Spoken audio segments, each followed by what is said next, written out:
You're watching Leafs Morning Take with host Nick Alberga and former NHLer Jay Rosehill. The show starts now.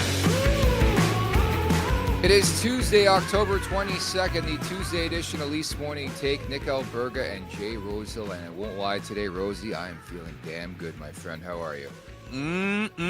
Same, man. Yeah, that's pretty nice little convincing win for old Leafs fans last night on the Prime broadcast. It's there's enough to be feeling good about this morning, I would agree.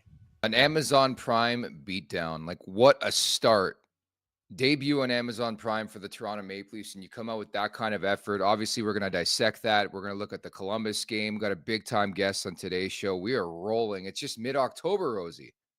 I know, all that waiting, and finally we're full steam ahead. It feels good, man, to get into a groove and to have things to be excited about as well. Yeah, first and foremost, had a lot of reaction, good and bad, to yesterday's opener about you playing in your 11-year-old's fantasy hockey league, by the way. Some people are mortified, I won't lie. What was the trade request from this little stud D-man yesterday? He wanted Stolarz the day after the game, and what goalie was he giving up? I don't know. I just laughed though, and then I had to go wake my son up. Not really, I just put him down. And I was like, "Hey, so and so wants us to trade this thing." I'm like, because I don't want to write for him. Like, what do you want to write back? And he goes, "Fat chance, bud." Thumbs down, and then rolls over. I'm like, "This is GMing, baby." This is unbelievable. You're consulting with your kid now for trades before he goes to bed. Like, if you don't win this league, then I want a new co-host next year. You better win this thing. I'll keep you abreast.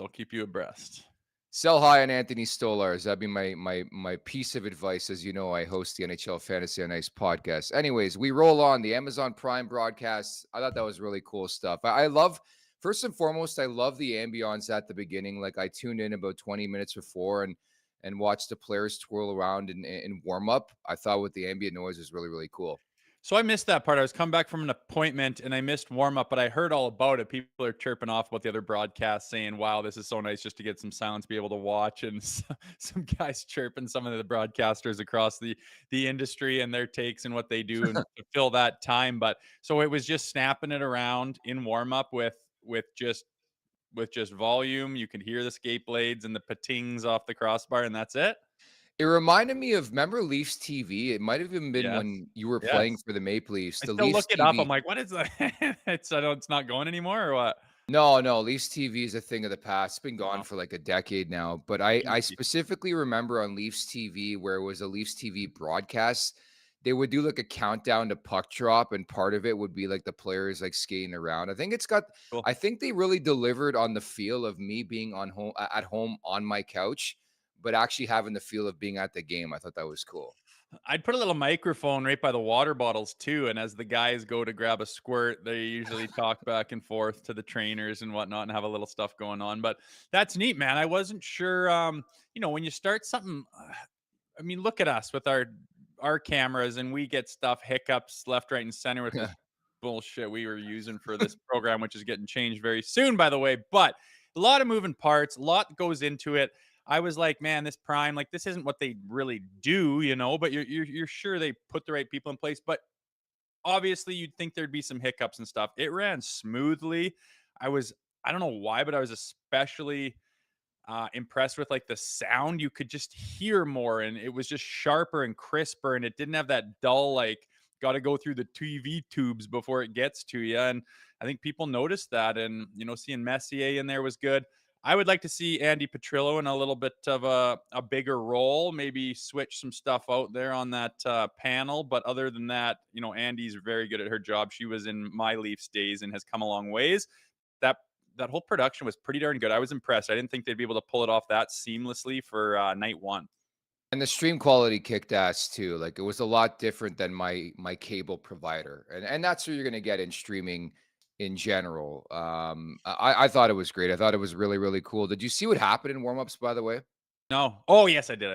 Andrei Vasilevsky, whether he tried to do it or not, snows Morgan Riley, and it's funny what happens in pro sports sometimes. Because like 2 hours later, Vasilevsky was sitting on the bench. He got yoinked for that stuff, Vazzy. I don't know. Goalies do their weird stuff, and you let them do, and they like to go get into their zone and their rhythm by doing all their little routines. But if your routine is flying up to the red line and smashing the brakes on. Guys stretch there like all the time. A lot of the times it's the other team's goalie. So I'm kind of surprised that's like his routine. I'm sure he's ran into that problem before, but he snows Morgan Riley there, and Morgan was kind of like, "Are you serious?" And then just smiled because whatever. But didn't seem like they like knew each other. He was like saying hi or anything. But I thought it would be cool if Morgan just went straight through him first shift all the way up from the point. Bye-bye. But we've known he's okay with doing that and taking a little healthy suspension. So he took the option this time, which is fine. That's exactly it. I think he learned from his prior mistakes. Certainly, I know it was warm up and you don't like to cross that line, but all I could think about watching the replay of that was if you were in those skates, you'd probably do like the Roman Reigns super punch, right? Well, we had Zenon Konopka, if you remember that name. He was a maniac, and we played with him in Norfolk when I was in Tampa's system before I got to Toronto. And I mean, you play 3 games in 3 nights in that league, and every single night he was doing stuff on the red line that would get the entire teams all congregated at the red line, little pushing and shoving brawly thingers going on left, right, and center. Theo Peckham, I dropped the gloves with him on the other side of the red line, and we were going toe to toe, and I think I got suspended 3 or 4 games or something. And Zenon Konopka would stir that pot like I've never seen before. So anytime something happens in warm up, it just reminds me of Nopper like crazy. But yeah, big snow job from attendee like that's kind of hard to get him back, I guess, unless you light his tits up and he gets yanked. Well, they did get him back. That's what I was gonna say. Like, I thought that was like the karma in it all. Is like that's all that clip was going viral just before a puck drop. It took forever to drop the puck on the game, by the way. But then I thought it was very poetic the way the night ended for Vasilevsky. 4-14. See you later. Hit the showers, which doesn't happen very often for one of the best goaltenders of all time. First ballot Hall of Famer in Andre Vasilevsky, but the Leafs had his number certainly last night. I like the response. We're going to get to the game, obviously, but I liked Max Domi stepping up for his teammate. We've seen that early on in the season. Didn't like the hit from Zemgus Girgensons, and I guess you can call it a fight, but it was like one-sided. I want to ask you, what do you think of the ground punches here by Domi? I wasn't crazy about it. Oh, I don't mind him.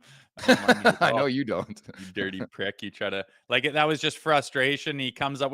Who was he hitting? Was it Benoit? Who was he? I think it was OEL. Yeah, OEL. And just it was clearly a frustrating launch up high just to give him and then Domi sees that and says, no, it's not okay. Instant reaction, shed your stuff, start chucking. He kind of did the old banana peel as the guy's a head and a half taller than him and fell straight back and then tried to get some cookies in when he was down. I would rather he just stays on his feet and just unloads, man. That guy, I don't think he needs to play too much defense no matter the size. I mean, unless you're going against a heavyweight, but not a lot of guys know what they're doing when you're just filling them with a flurry of punches, and Domi's very capable of that. But the fact that he's a gamer and a goer and he understands when to do that, when not to do that, I can just see in the back of his mind when he saw that, Chief, he's thinking Craig Berube is going to love this, and you go take care of that guy. And reminds me of a time where the Toronto Maple Leafs would not even look at that guy for doing that. They'd be looking down for quarters on the ground when there's a scrum. They'd turn their other cheek, and I didn't see that. Did you guys? And they had a reputation for being complete wusses out there, and teams took advantage of it, ran them out of the building, embarrassed them. It was tough to watch because so many people care about this franchise and have pride in it, and those guys didn't seem to have pride in their own jersey or their own teammates that they're in the building playing for the organization. So it drove us nuts, and to see that that's a thing of the past now makes my heart smile. We're 6 games in, and there's no question there's buy-in, at least right now. The telltale sign for me, I don't know if you caught this, the final buzzer, John Tavares, like, went out of his way to get in the Tampa's player face. Like, he even, like, armbarred him, man. It was nuts. I saw that. And did you see McCabe? Like, they were throwing bombs at each other. And who was that? Cherniak or something on the other side of McCabe? Yeah. And he threw a big old one and landed on McCabe. And then McCabe threw 2 bombs back. Like, there's some pissed off guys out there, and Benoit's out there, and John. It's that kind of thing is what do you call it, where it reverberates through everybody? There's a word, contagious. That kind of stuff's contagious. And like you said, Tavares is out there tossing a guy around, arm barring him. Everyone's in there. No one's putting up with any garbage. And guess what? Why does that whole thing start? Because the Tampa Bay Lightning are so frustrated. They don't even know what to do with themselves. Why? Because the Toronto Maple Leafs just played a tidy 60 minutes against them, gave them next to nothing, top to bottom. And those guys had no idea what to do. And they're not used to that out of Toronto. They're used to having their way with them. And I really feel like a page is being turned. There's a lot left to do, but there's reason to look and see that you know that attitude in that locker room and with that jersey that we've seen a long time, this is maybe a little something different, and there's a good chance that they're on the right track and they just got to keep going with the direction they're headed. It's good to see. I think Tampa found out in a hurry that this wasn't going to be a leisurely stroll on No. a Monday night, where it has been in prior engagements with the Maple Leafs over the years. From the onset, it was just a bullying of sorts. Like, there's no better phrase to it. The Leafs bullied the Tampa Bay Lightning, and took their lunch money too. It was really, really impressive stuff. You think they were uplifted by Matt Sundin being in the building? No, I don't. I think that they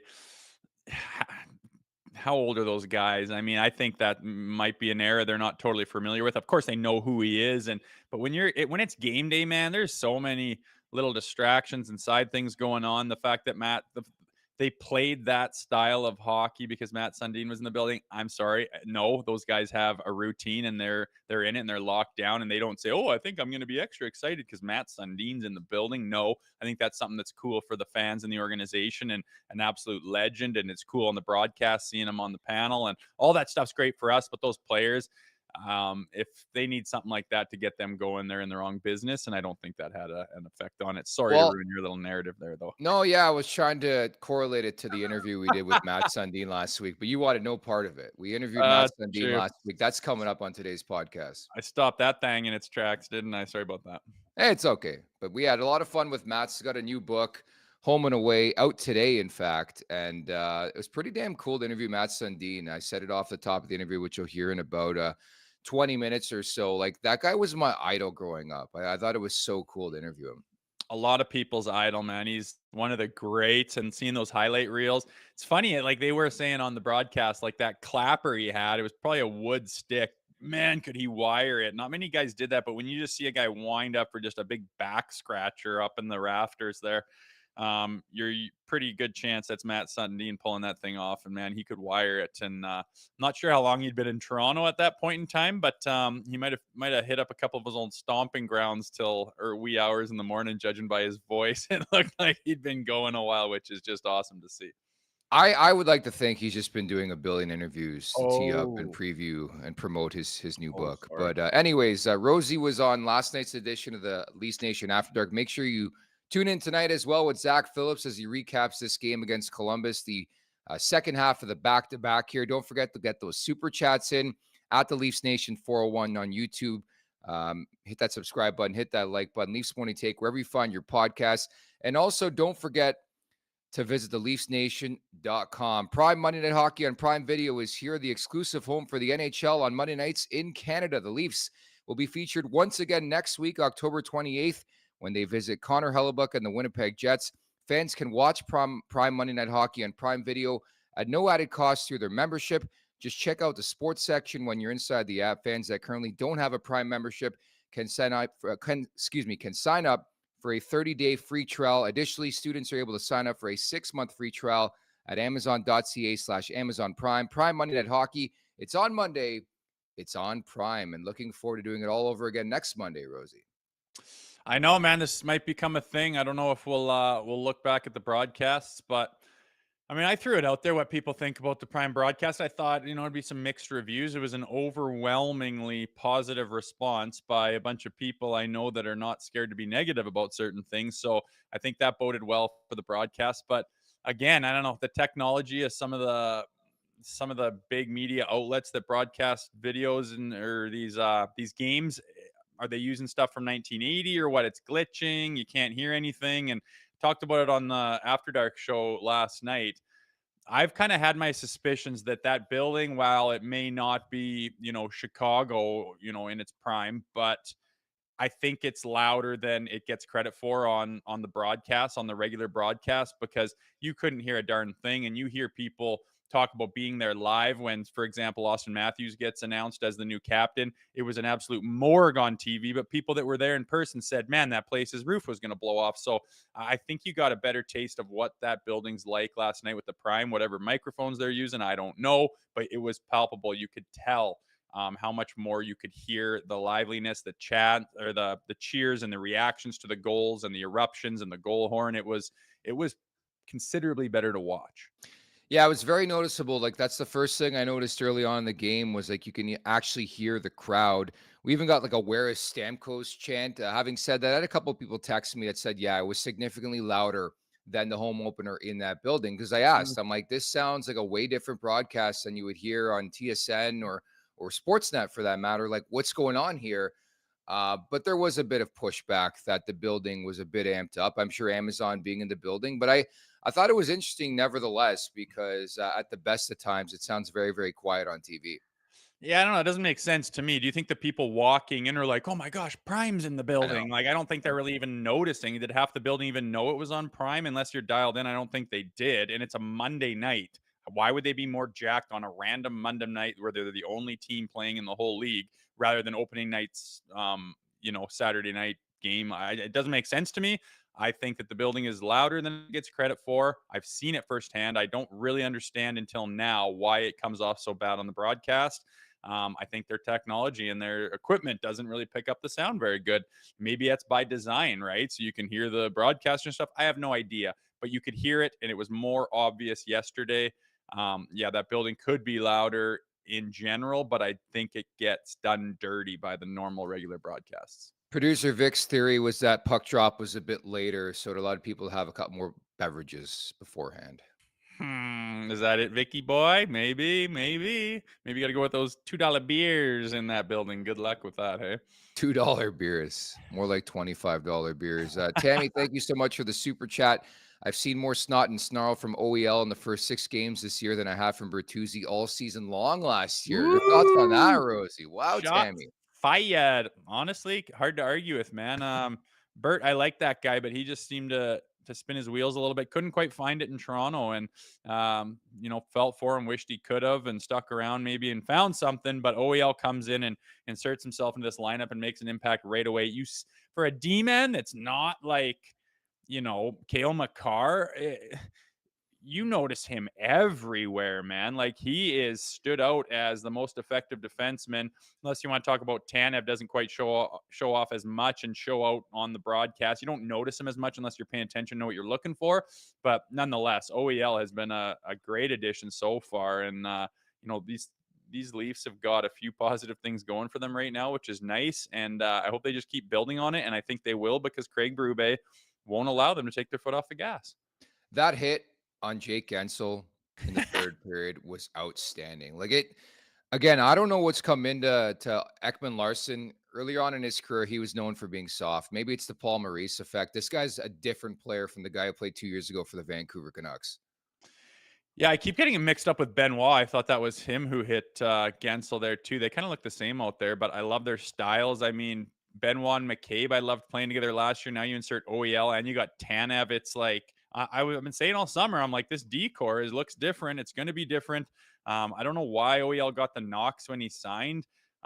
He's not expected to be the 25-year-old version, but like, lots of juice in the tank, and he's got the ability, and he's kind of well-rounded, plays all kind of different scenarios. He's QB in the power play, and he's also banging and crashing like that and stepping up for guys, and plays good defense, moves the puck. He just looks as solid as can be. A welcome addition to the team right now. And yeah, that hit is just something that you can choose. You don't have to do that hit. No one's taking you out of the lineup if you don't make that hit, but it's something you choose to do. And it's an attitude, a little F you. Like, how do you like that? Yeah, I love that. And you don't have to do it. No one's got a gun to your head to do that stuff. But a guy like OEL and the Benoits and these guys, they decide to, because it's funner, because you get a little swagger and you enjoy putting some guy on his ass and looking down on him saying, how do you like that? And it's that stuff's contagious too. I love it, man. Seeing these guys that have had our number for a while in these jerseys, like the Tampa Bay Lightning, get smacked around a little bit is a welcome sight for Maple Leafs fans. A lot of welcome sights in that beatdown of Tampa. Among them, another solid effort for Anthony Stolarz. I couldn't remember the last time a Maple Leaf netminder got a standing ovation mid-game in the second period after a crucial 5-on-3 2-minute penalty kill. I thought he was great. Made the big-time saves. Some unfortunate luck on the first goal with Benoit makes the initial save on the breakaway and Nick Paul, and then Benoit slides in, puts the puck in the net. But Stolarz has been tremendous, man. Seriously tremendous. Like, you want to talk about confidence in a guy back there. Everyone's got it in spades with him. Like that 5-on-3, for example, I thought Tampa was moving it around pretty good. They were splitting some seams and open up some cross ice passes and really kind of tic-tac-toe. And when they start to do that, everyone's head's on a swivel and it ends up on the wrong guy's stick, and it's just an empty netter bury. And you're used to seeing that when they start moving it around. And Stoli was everywhere, man. Like, he just tracked the puck so wonderfully with such poise and just no panic, and moved so properly. He was everywhere, man. Every time and then you start to like gain that confidence where as the game progresses, you start to, just assume he's going to be there because he is every time. And those other times where you go, oh, there it is. Oh, they buried on us. It's just like, you don't have that anymore. You're not like biting your fingernails every time they make a cross crease pass or whatever, because Stoli's just there. And you just, as a fan, you're like, yeah, get that shit out of here and go move on to the other side of the ice. You don't take it for granted, but you just kind of come to like really rely on that guy and have a lot of faith in him. And he's earned that because he hasn't had we talk about Sammy like sliding around and scrambling. He hasn't really been scrambling at all unless it's to make that second effort save like he did on the goal line there. He has been fantastic, man. Masit writes in, Nick A is Nick Paul doppelganger. It's funny you say that. I've got that multiple times. I think it's the eyebrows that make me look like Nick Paul. It's that dark Italiano background, I think, Nikolai. Potentially, but yes, piggybacking off your point on Stolarz, I just think it uplifts the entire roster when you're getting the saves and you're not wondering if the next save is going to be made. Like, he's just making the saves. I know he's been good. He's been lucky a couple of times. He's just making the saves. Like, that's all you can ask for out of your goaltender, I think. He's just putting himself in the position. Yep. He's positionally sound. He's athletic. He's big. I mean, you do the right things for long enough, the stats are going to show for themselves. His goals against and his save percentage looks fantastic for a reason. He's playing that position phenomenally. And yeah, that gives confidence to the whole roster, to the bench. It's a momentum saver. Guys just feel like they can cook. It gives them energy to know that keeps happening back there and it's reliable. It's just, again, like not to get too high, but on a 1-game basis for what that was, a 60-minute effort where, from top to bottom, the power play, you could still expect more out of it, but it was 25% last night. They get one. And I thought it looked pretty good as far as what I was, griping about yesterday with like, what's the breakout? What's the entry? What's the setup? They seemed to be more structured yesterday and made, things happen. Although, they did get a goal and they could have had two, whatever. They're around at 50%. It looked like they were moving it around. It's like, if you do that all year, I think you're going to be all right. It wasn't that head scratching. What are we doing out there on the power play? So that was covered. They scored tons of goals. They got it from everybody. The big boys stepped up. Goaltender was phenomenal. Defense played mean, played rugged, played solid, moved the puck up. Like, you couldn't ask for any more. And they did it for 60 minutes. Like, they didn't have that token, let's let our foot off the gas and let the Lightning just flurry us with activity as we're overwhelmed and we hold on by the skin of our teeth. Oh, good win, guys. We'd have those all the time in years past. And it's like, and people would bitch at the Leafs fans for never being happy, going, you got the win. You won 4-3. Like, why can't you just be happy? Well, we were up 4-1 in the third, and they flurried us, and we had no answer, and we hung on by the skin of our teeth. Sorry, but that's not conducive to being, really jacked about a team that you want to try to win a Stanley Cup. That's not what they do. And that's not at all what happened last night. It was a 60-minute effort, and I think Leafs fans have been looking for that for, unfortunately, a long time. Very well said. Maxentius Decimus, thank you so much for the super chat. Unpopular opinion. I like the Prime broadcast. It's actually not unpopular. We've been talking about it on the show today. We really, really liked it as well. At the Leafs Nation 401. Hit that subscribe button. Hit that like button. The big boys, I thought, played really, really well, unsurprisingly as well. Willie Nylander was flying. 2 goals and assist, +2, 5 shots on goal. I thought Matthews had his opportunity, third straight game with a goal. Marner, 2 apples. Like, everybody chipped in. I love to see that. Is Marner a guy that quietly gets the job done? I thought he's kind of more flashy and in your face, take control of the game. Like, I don't notice him out there a whole lot. And then you look at the score sheet and he's got 2 appetizers. Like, is that always been him? Because I thought he was more, I don't know. I keep thinking to myself, man, where's Mitch? And then he's got 2 apples. You know what I mean? He clicks off the points, no doubt about it. But maybe he just does it in a quiet way. I thought he was a little more flashy. Like, you notice Willie like crazy. You notice Pappy like crazy. And then just Marner's just a little bit quieter or maybe a little bit sneakier. But man, he puts up the points. We expected it. He's going to still, but just kind of does it in a less flashy way than I think he's trying to do in the past, maybe. Yeah, potentially. I know we're 6 games in. I don't think he's got the full speed just yet, but he's certainly providing some offense and setting up Matthews, which is good to see. I think in general, Rosie, that top 6, I don't want to call it locked in, but it looks pretty damn good. You have Nyes, Matthews, Marner, and then McMahon, Domi, and Nylander have been tremendous. I thought they were all over it again on Monday night. Yeah, they seem to complement each other. I mean, that big line we talked about, Matthew Nyes, how he complements those big boys, which speak for themselves. So there you go. You got a guy that can play with them and go get the puck. You need a guy to forecheck. You need a guy to get a little bit greasy and win some puck battles and keep possession in the O zone, for example. Those guys don't, want to be back checking twice a shift all night long, when you can't hold on to possession. You need a guy to go help the puck out and get it and support it and get it to the Austin Matthews and the Mitch Marners. And then on the other line, the Domi effect, he just is an absolute buzzsaw out there, works his bag on to stand up. He's got the skill and the ability, and he can set guys up. He's got 6 apples and, on the season, still looking for that first one. I'll be excited when he gets it. Bobby McMahon's proven that he can be a guy that can play in that role. It's, it's overall, yeah, I think it's fairly locked in. I think you'll see a little bit of movement here and there as things progress. But yeah, they've got, again, all over this roster, they've got things pointing in the right direction, it looks like, and it's exciting to watch. Asim writes in that Marner has switched up that dipsy doodle shit in his own zone. He goes off the boards and out. He is simplifying the game. Well, if that's true, that's good news, Rosie. Asim's seeing it out there, man. I would have to agree. And I'm no one's going to be doing that dipsy doodle garbage, man. Nobody is. No one's allowed to. They'll come back to the bench and Chief will look at him. They used to get a pat on the back and say, "Hey, it's going to come. Stay positive." Pat on the back, and now he's going to look at him and go, "That who told you to do that garbage? Like, what are you doing? That doesn't work in this league. Cut that out. Do what everyone's doing. Get on board. Get on the right page." And the guy's like, "I don't want to deal with that all year long." And you adapt and you get on the same page. And I just think the Leafs have always had trouble getting on the same page. And it looks like they're starting to form that identity that we've talked about all summer long. It's, so far so good. Again, I'm not making predictions about the future. I'm not doing any of that. I'm just saying from what I've seen, it's everything that we have hoped. And I hope that continues and they continue to grow and put those building blocks in place to the point where come April, they have a ton of experience, a ton of confidence.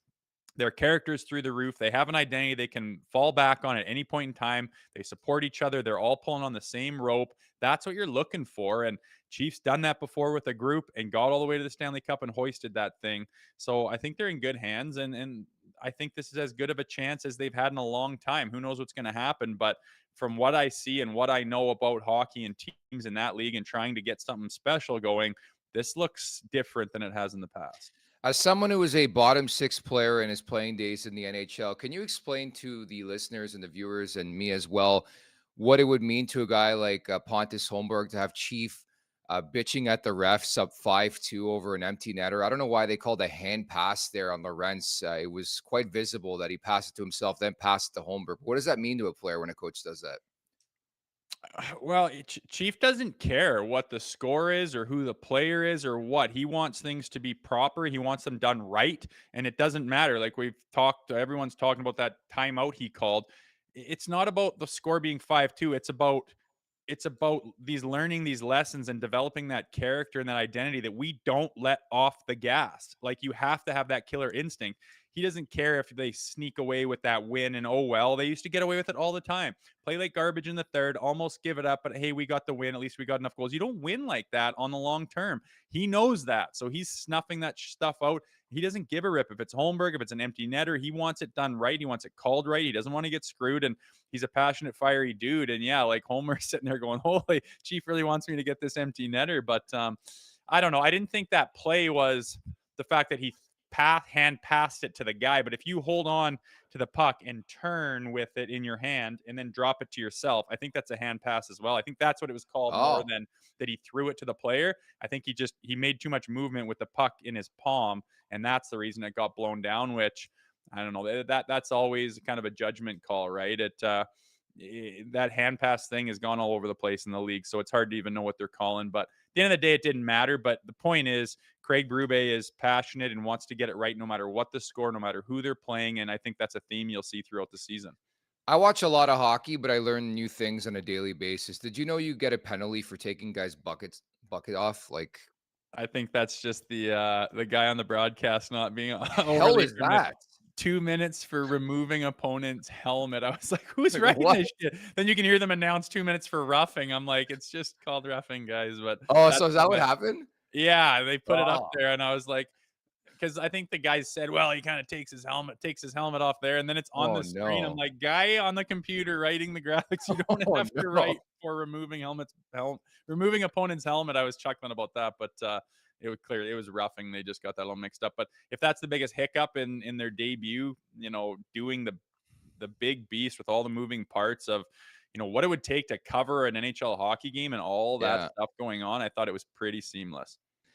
Man, that's interesting because I was caught just sitting there. I'm like, did I miss something? Was this like a new rule that was implemented into the league and I Well, didn't know I you was too. I was like, is that a What? thing? Like, is that a new league thing where like they don't you if you remove a player's helmet, it's so detrimental to his safety that we have to make a new penalty over it? But no, you could hear on the speaker it was 2 minutes for roughing. Fair enough. Okay, that makes more sense. I didn't hear that portion. I'm like, I thought there was a new rule in the league. Continue those super chats. We love them at the Leafs Nation 401. Hit that subscribe button, hit that like button. One Thing Books, thank you so much for the super chat. Nicknames 3423, Cactus Line. If 16 was from Arizona, but he's not from AZ. But I like that. Close. I know. It's always funny. I'm trying to remember where Matthew Nyes is from, and it's not from someplace in Canada where you would think Nope. where a big boy plays hockey the way he does. But yeah, him and Pappy have that little connection, right? Growing up in Arizona and having a little bit different upbringing on their path to the NHL than maybe a traditional kid from Rollo, Saskatchewan or something like that. But good on him. Yeah, close. It's hard to get three guys in the National Hockey League from Arizona. So nice to have two though, and they're both damn good. What'd you think of Max Pacioretty?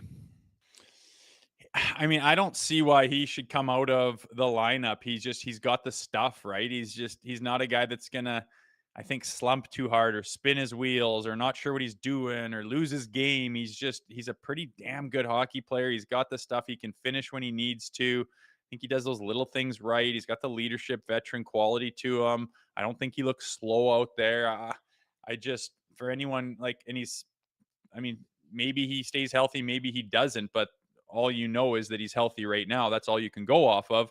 So I think that signing again, like, how could you have done that better? A guy of his caliber, bringing on a PTO, he might have been like, no, I got other people like willing to give me a shot, give me a contract. And then you're like, well, should we? No, PTO, come in, we'll take a look at you. They do. Yeah, we like what we see. We'll sign you for next to nothing. Okay, like everything has gone the Leafs way with that, and he's producing. I think it's a fantastic move so far.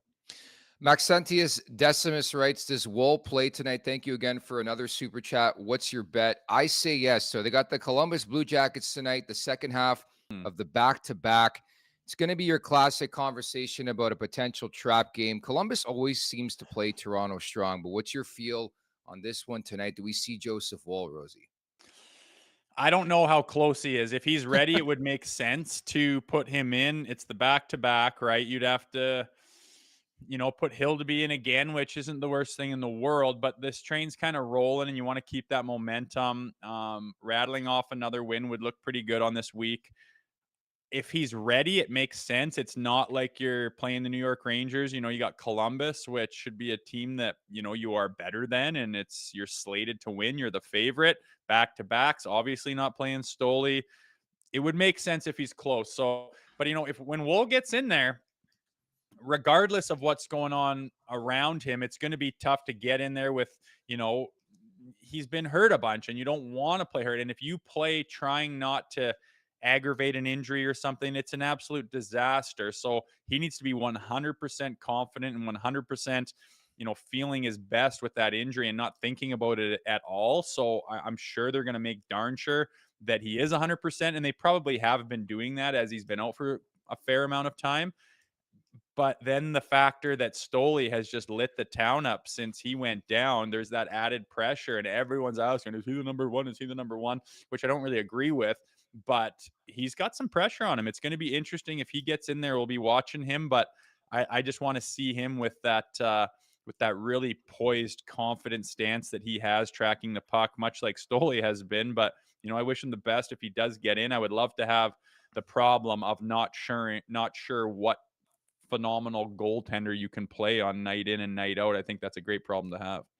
Certainly, and I look forward to Joseph Woll's season debut. If it happens tonight, great. Thursday, whatever. Saturday against Boston. But yeah, if I'm putting money on it, I think we see Joseph Woll play in his season debut here against Columbus. And we'll be looking at a lot of things. Among them is getting through the game first and foremost. Once you get the first one under your belt, I think from Woll's perspective, there's a bit of a sigh of relief. But also, I just want to see in general what they have in this tandem. Like if Stolarz continues to play this way, then you complement that with Joseph Woll. You are in business. Rosie, this is the second ever NHL Frozen Frenzy, by the way. So there's 16 games, all 32 teams in action, and staggered starts. So every game a different start time. Do you like that concept?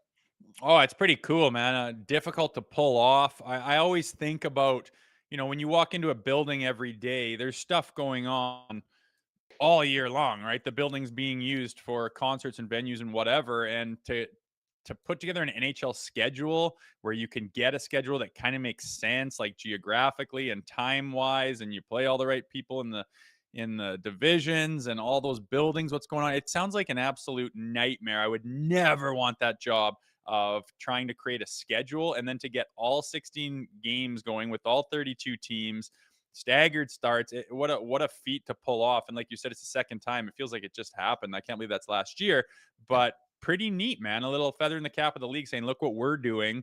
Doesn't matter who you are or who you like to watch. You're going to be able to watch them tonight. Pretty neat little concept. I think it's cool they could pull it off. Because as an avid hockey fan, my biggest gripe is these staggered starts and how just brutal they are sometimes, where every game is an intermission. I just want to watch some NHL hockey, so it's going to be a lot different tonight. Cheese Wizard writes in, what's your parlay, Nick? I did put together a 16-team parlay. I will unveil that a bit later on. I like to do that. I did it last year. It's not going to hit, but it's a lot of fun to document as it rolls on here. But first, we're going to get to today's interview brought to you by Charm Diamond Centers. Get custom ring building delivered in less than 4 weeks with the Charm Masterpiece program and an unbeatable pricing policy. Charm Diamond Centers is proudly Canadian-owned and operated since 1972 with more than 85 locations across the country through Charm and their sister brands. For more information, go to charmdiamondcenters.com. Rosie, any last words before we turn things over to our Matt Sundin interview?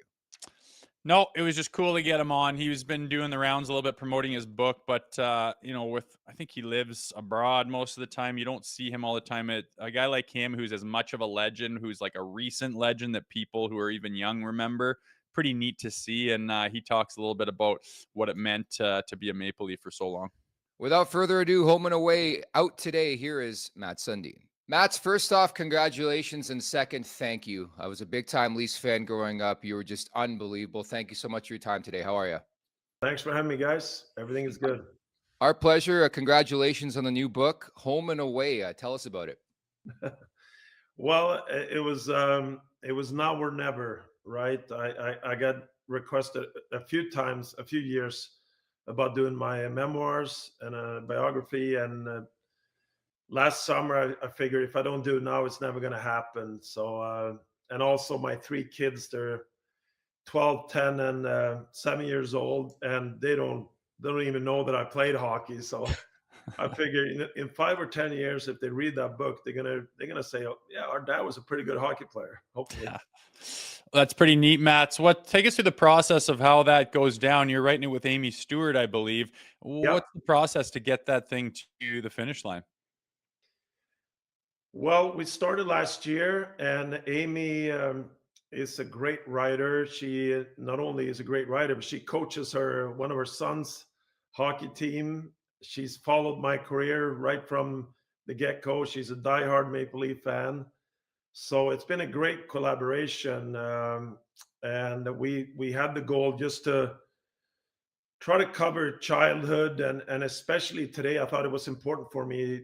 I grew up with zero pressure from my parents in terms of trying to make it to the elite level of hockey. Me and my brothers, it was all about having fun as far as possible, and also try to, for Leaf fans and for hockey fans, try to give some behind the scenes in terms of the relationship between a captain and coaches, and what's going on in the dressing room through the ups and downs of an NHL season and games. How difficult was it to sort of like formulate in written words, sort of your emotion, your feeling of, and things that transpired back in the day? Well, you know what? I've been kind of involved a lot. I think we produced about 85,000 words, and I think I've written over 20,000 myself, 25,000. So Amy obviously understands how you need a structure book and all that. But it's been the both of us have been a good team. She's been over in Sweden a couple of times over the last year, and she interviewed my parents, brothers, old coaches from minor hockey, and I obviously had to fill in a lot about the childhood and all that, and the career and everything that's been going on through my years with the Maple Leafs. She had a good idea about that, and she could do a big part of that job. Matt, it sounds like you're pretty busy nowadays, but do you have time to still keep tabs on the Maple Leafs? And if so, what do you think is going on with the franchise right now? Yeah, you know what? I was very glad I got invited, but Brad Treliving invited me for training camp for a few days. That was very neat to be able to watch the team up closely for 2 exhibition games and practice for a few days and see the team. And I'm very impressed. I think it looks really good. I think the management and coaches and everybody is online to have a strong season this year. You're one of 26 men, Mats, to wear that C on your chest for the Toronto Maple Leafs. What did you make of everything that transpired this past summer? John Tavares sort of handing the torch off to Austin Matthews. Well, I don't think it's a big deal. I think John Tavares, as we know, he's a great player and he's a great leader himself. And at the same time, saying that with the years Austin Matthews been having the last few seasons with the Maple Leafs, and I think just how he is as a person himself, I think it was the right decision. And I think if you look for the team the next 5 years and in the short-term future, I think Austin has proven what a player he is on the ice. He's one of the absolute top players in the world, but also a great person and a great leader off the ice. So I think it's a very natural thing to happen, and I think it's going to be great for the team. Mats, with all your experience playing in Toronto, from your perspective, what is it that makes it difficult to not just be on that team, but also maybe be the captain and the leader of that team? There's no, as you guys know, there's no other hockey markets Toronto is the number one hockey market in the world. It has the absolute biggest and best fan base. And saying that, it comes with a lot of interest from the fan base and media. So, and there's other angles to it too. There's so many players around the league that comes from Ontario. They all grew up watching the Toronto Maple Leafs. That was their favorite team. So any team that comes into Toronto, you're going to get their best game every time. They have parents and relatives and everybody in the stands. Arizona, doesn't matter who it is, or Utah now. But so there's a lot of things that makes it, and to get that the rest away from the game that I think you get in Florida or Vegas, where the best players on the team, they walk on the street and really no one knows who they are. I think in those markets, where in Toronto, you're if you're anything around the team, you're going to be recognized and so forth. So there's a lot of other challenges. I wouldn't say, and at the end of the day, it should be positive because the city cares about the team, but it comes with things that you have to think about as a player and manage over the season and years. What was your favorite part about being Leafs captain? What was your least favorite part about being Leafs captain? Well, I mean, obviously, the favorite part is to get into the playoffs and have long runs into the playoffs. I mean, I'll never forget. My best memories is driving down to at the time Air Canada Center, Scotiabank Arena. And starting to hit Bay Street, and everybody's in there. They're in the business. People are in the business suits, but they have the Maple Leaf jersey on top. You're in the end of May. That sticks in my mind. I'll never forget that. And then you win the first game in the first round of the playoffs, and there's 20,000 people up Yonge Street honking the horns, and you're like, hang on a second, we got to win 15 more, right? But so just those are my greatest memories. And I'm trying to think of negative things, but at the end of the day, I think it's important for Maple Leaf players to think about that, how fortunate I was and they are to be able to have the great game of hockey as their job.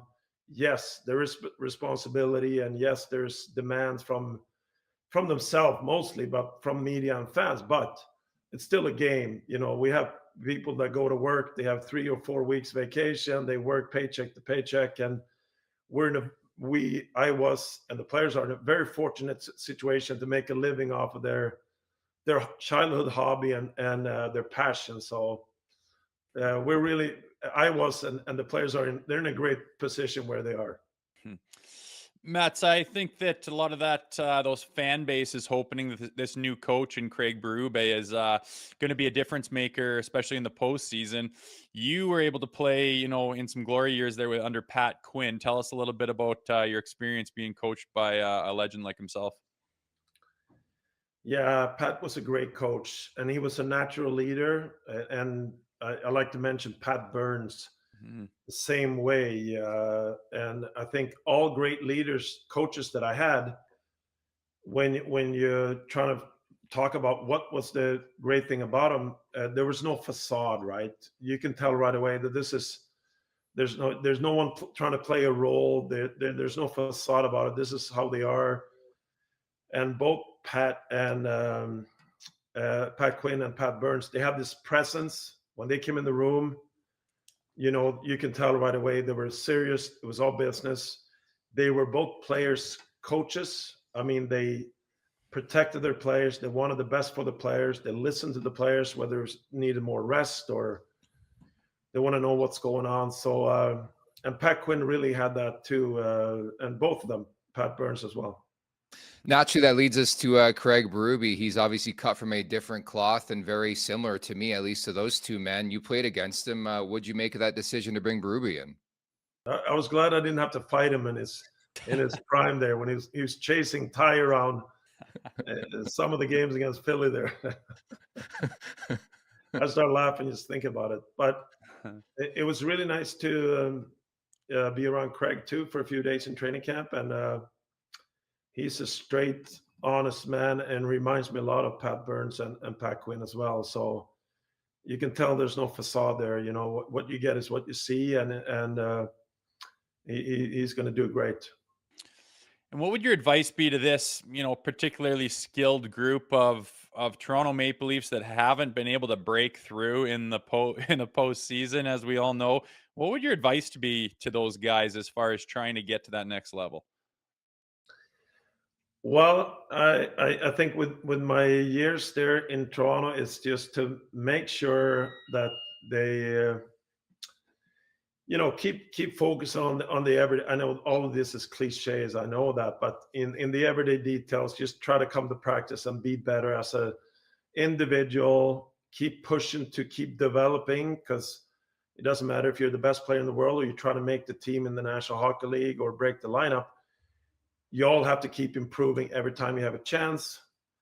And the other thing is just the tighter this group is going to be started training camp as the season goes on, there's going to be adversity.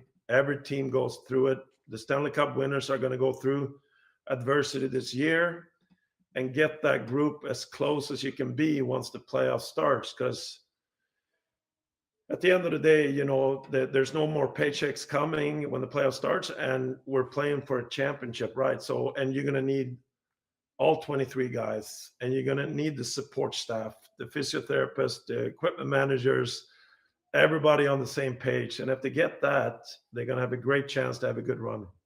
Mats, you referenced Ty Domi earlier on. How many lines in your book were dedicated to your one of your former teammates? And I what's it think been like the last couple of years now seeing Max Domi play for the Toronto Maple Leafs? Signs a long-term extension this past summer too. yeah, and Ty keeps reminding me that he was the one to make sure I didn't get any concussions in my career. True. He still calls me about that. But there is some great Ty Domi stories in the book. There's a couple in there, and obviously I watched Max since he was 8-9 years old. Me and Ty used to go when we played for the Leafs. We went to watch Max play minor hockey in Toronto, and what a great feeling to see him sign a long-term deal for the Maple Leafs, and he really loves the city, and he's going to be a great asset for the Toronto Maple Leafs. He's great to watch. Matt, as you write this book and go through that process and stir up all those memories of your days in the game, does it give you any inclination to maybe get back in the game in some way, shape, or form? Well, I know, that at the end of the day, I think anyone that's been in the game and played, I think we know the best part about hockey is to be on the ice playing the game. But saying that, I have so much respect for the coaching and the management jobs they do. It's a 24/7 job, and I have small kids that I'm trying to be part of their upbringing right now. But you should never say never. We'll see what happens in the future. But it was really nice to get invited to camp this year and watch the team a little closer. Mats, I've always been impressed the way you've conducted yourself on a daily basis now, and even when you were the captain of the Maple Leafs. How do you want to be remembered? Well, I hope the Maple Leaf fans and the hockey fans in general hopefully remembers me that we did our best, right? I try to do my best to be the best I could be, and being the captain for the Maple Leafs or the national team in Sweden, we try to get the most out of the team, and I think we did in all the tournaments. We didn't win them all, but we sure gave our effort out there and try to be the best we could be, and hopefully they'll remember that. And lastly, my lasting memory of your NHL career, I was in attendance for it. That goal on Mika Kiprasov, what was it, number 500 of your career? What do you remember about that night, man? That was a beauty. I thought it was perfect with Bob Cole on the call too. Yeah, I mean, it's such a long time ago. I don't remember too much, but it was I mean, to score the 500 goal 3-on-4. I mean, that doesn't happen too often. So that was a good way to put it. It was a good slapper. And then it was Mika. He's Finnish too, and Swedes are Finn. We have our rivalry, so that was a good feeling. Still modest, Mats. Thank you so much for your time. Once again, congratulations, and great to speak with you. Thanks for your time. Thanks for having me, guys. Thanks, Matt. So cool. Mats Sundin, man. That was awesome.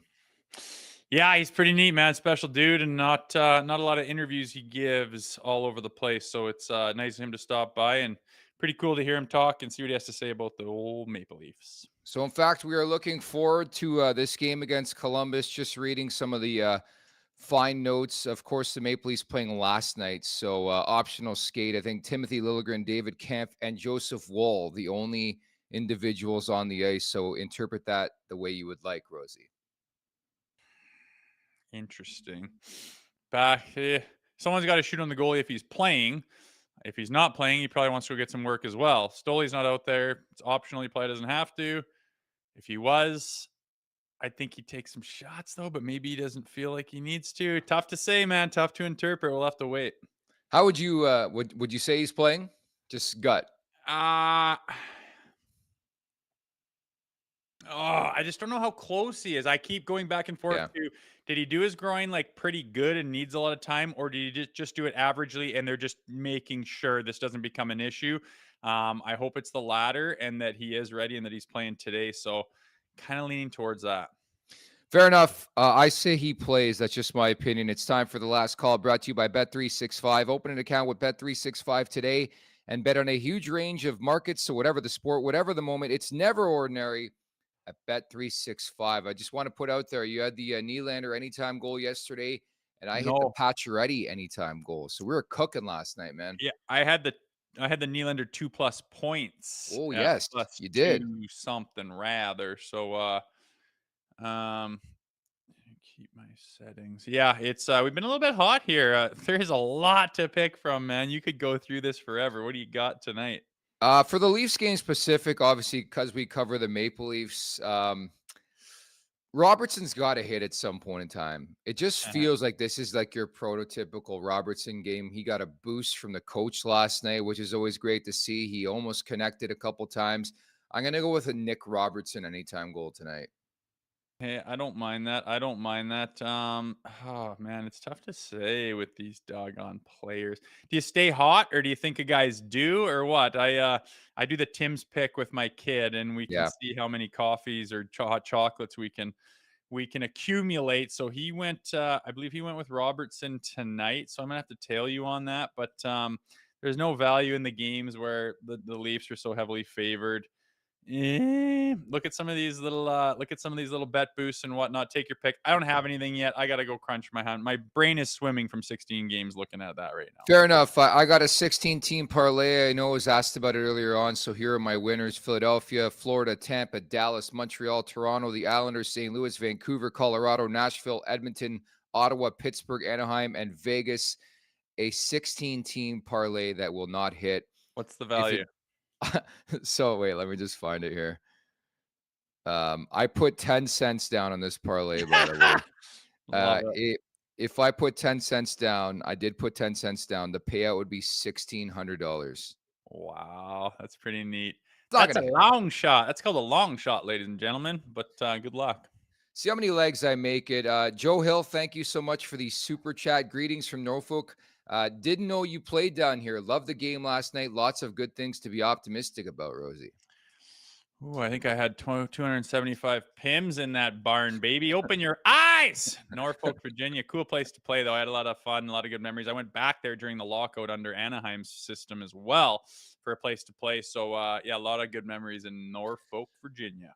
I remember when I was on NHL Network Radio, did a bit of coverage for the AHL, and they used to get pissed off in Norfolk. Is it Norfolk or Norfolk? It's Norfolk, but the accent they have, they call it Norfolk. Yeah, I know. And I used to get people were shitting on me all the time. Like, I don't know what you want me to do. Like, I'm not from there. Is it Norfolk or Norfolk? Like, well, it's like Calgary. People are it's Calgary. We call it Calgary. And Toronto, Toronto. I hate it when they say the second T. It's Toronto or Tirana if you're grapes. But I don't know. Why would you expect people to say it the way that the locals say it if they're not from there? That's kind of funky. Joe Hill writes in once again, blame the Brits. It's Norfolk. There you go. Norfolk, Suffolk, Norfolk. Stop swearing, Rosie. Okay, that's going to do it for us today. Looking forward to tomorrow's program as per usual. We're going to recap this Toronto-Columbus game. We're also going to look ahead to a Craig Berube revenge game. Do you know the Leafs and Blues are getting together like twice in the next 2 weeks? Is it that close together? No, I don't look that forward in the schedule, but I knew they were coming up on Thursday, I think it is. But no, so that'll be a couple of familiar faces for the boys for a few games in a row, and then they'll probably be done, I imagine. Yes, exactly it. We interviewed Braden Shen last night, the captain of the St. Louis Blues, got his thoughts on this upcoming revenge game against Chief for the very first time, and he said the boys are jacked, so you're going to hear that interview tomorrow, Rosie. Yeah, and he tells a funny story about a little incident with him and his big brother, which surprised me, to be honest with you, so tune in for that one. Nice tee up. Very job well done there from Rosie. Thank you to everybody in the chat. You guys are great. Thank you for hanging with us throughout the day. And Matt Sundin, that was a lot of fun to interview him at the Leafs Nation 401. Hit that subscribe button, hit that like button. Leafs Morning Take, wherever you find your podcast, make sure to leave us a 5-star review. And also don't forget to visit the LeafsNation.com. Many thanks to producer Vic. For Jay Rosehill, I'm Nick Alberga. We'll talk tomorrow. Take care. Make sure to check out more of our content right here on the Leafs Nation YouTube page. We got long-form interviews, we got clips, we got epic rants by Jay Rosehill. We simply have it all. And don't forget, you can find out much more at theleafsnation.com. Thanks so much for watching.